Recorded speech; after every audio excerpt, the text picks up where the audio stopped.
Jonas buvo tvirtas vaikas, drūtas, apskritas ir sveikas, daug gražesnis už Jokūbą, nes kasdieną valgė sriubą.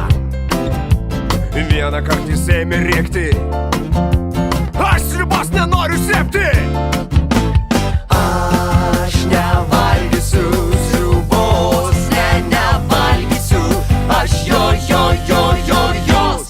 Ne. Kitą dieną vis blogyn, Jonas ėmė eit tiesyn.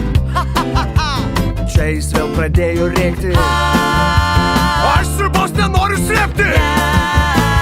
Aš nevalgysiu sriubos, nevalgysiu, aš jos. Ne. Kai trečia diena atėjo, Jonas buvo tvirtas vaikas, Jonas visai sulėzėjo, drūtas, apskritas ir sveikas, bet kai sriubą jam padėjo, daug gražesnis už Jokūbą, ėmė jis iš naujo rėkti: aš sriubos nenoriu srėbti! Aš nevalgysiu sriubos, nevalgysiu, aš jo.